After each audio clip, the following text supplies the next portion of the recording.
Bivox, Parole de vie. Livre des Proverbes, chapitre 10. Proverbe de Salomon.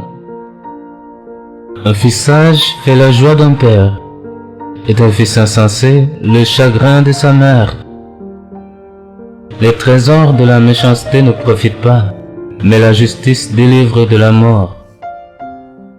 L'Éternel ne laisse pas le juste souffrir de la faim, mais il repousse l'avidité des méchants. Celui qui agit d'une main lâche s'appauvrit, mais la main des diligents enrichit. Celui qui amasse pendant l'été est un fils prudent. Celui qui dort pendant la moisson est un fils qui fait honte. Il y a des bénédictions sur la tête du juste, mais la violence couvre la bouche des méchants. La mémoire du juste est en bénédiction, mais le nom des méchants tombe en pourriture. Celui qui est sage de cœur reçoit les préceptes, mais celui qui est insensé de lèvres court à sa perte. Celui qui marche dans l'intégrité marche avec assurance, mais celui qui prend des voies tortueuses sera découvert. Celui qui cligne des yeux est une cause de chagrin, et celui qui est insensé de lèvres court à sa perte. La bouche du juste est une source de vie, mais la violence couvre la bouche des méchants. La haine excite des querelles, mais l'amour couvre toutes les fautes. Sur les lèvres de l'homme intelligent se trouve la sagesse, mais la verge est pour le dos de celui qui est dépourvu de sens.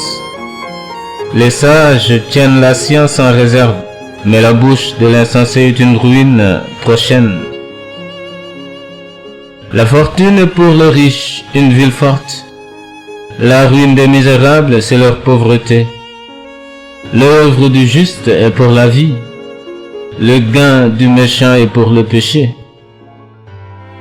Celui qui se souvient de la correction prend le chemin de la vie, mais celui qui oublie la réprimande s'égare. Celui qui dissimule la haine a des lèvres menteuses, et celui qui répand la calomnie est un insensé.